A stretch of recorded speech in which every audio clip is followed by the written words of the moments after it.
Vale, vamos a hacer este vídeo como recordatorio de las cisternas del GLP, 4 características básicas, y después vamos a profundizar un poquito más en las cisternas de reparto, dentro de los dos tipos que hay básicos de cisternas de GLP, y cómo lo hemos representado en el simulador como comprensión y aprendizaje. ¿Vale? Entonces, como bien siempre os digo, en la maqueta que tenemos con las características básicas y en ficha de prácticas, ¿qué tenemos que tener en cuenta de las cisternas de GLP? Pues, primero tenemos que tener en cuenta una serie de características básicas que tenemos anotadas aquí en la pizarra, y son las siguientes.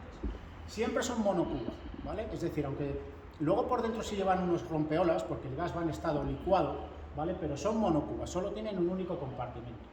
Y luego otra característica es que se cargan como máximo al 85% como máximo. Eso no significa que siempre vayan a ir a ese llenado, porque depende del estado en el que estén en el transporte, se puede dar el caso de que estén más, ¿vale? estén menos, ¿vale? Entonces, lo importante es, la presión de servicio máxima es de en torno a 19 bares. Eso no significa que vayan a esa presión, significa que es la presión máxima que aguanta el depósito, ¿de acuerdo? Pero la presión exacta siempre te la van a dar un manómetro que lleva y luego un termómetro de la presión, de la temperatura que hay interior, ¿de acuerdo? Entonces eso siempre lo tienes que verificar si tuvieras algún problema en los propios manómetros de la cisterna.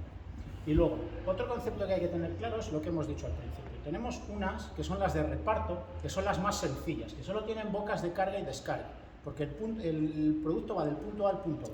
Y luego tenemos otras cisternas, que es en las que vamos a profundizar y las que nos pueden dar mayores problemas, que son las de reparto, que tienen un sistema de carga y descarga en grandes cantidades igual que las anteriores, pero esta vez tienen a mayores un armario para poder hacer reparto a clientes o estaciones de servicio. ¿De acuerdo? Entonces, dentro de ellas, la modificación con respecto a las anteriores es que la valvulería se está empezando a activar y desactivar de forma neumática, y lo vamos a ver en el simulador. Y luego los racores de conexión han cambiado. Se están empezando a actualizar y se están empezando a meter unos que se llaman acoples seco, como vais a ver ahora en el simulador. ¿Por qué? Porque vienen del mundo del criogénico y son más secos, ¿de acuerdo? Entonces, esto nos lleva al siguiente tema. Si vemos aquí, tenemos un esquema básico de cómo es una cisterna por dentro de reparto de GLP. Si os fijáis, tenemos los tres cierres que establece la ADR.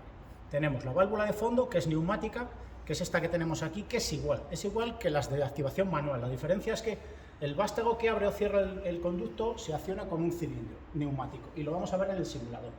Después la llave de corte, esa sigue siendo manual. Y por último estaría el racor del que hablamos, que es el breakaway o acoples secos, y vamos a ver cómo funciona. ¿Vale? Luego a mayores, lo que sería el armario para el reparto, veis lo que tienen aquí, una bomba que trabaja a poca velocidad para que no haya mucho caudal y evitar esa estática, aunque siempre van a tener toma de tierra. Después tienen una bomba de funcionamiento hidráulico, una llave de corte, que es la que tenemos aquí representada en el armario, el caudalímetro, para saber el caudal del producto que van a suministrar al cliente, y la manguera, que es lo que tenéis aquí.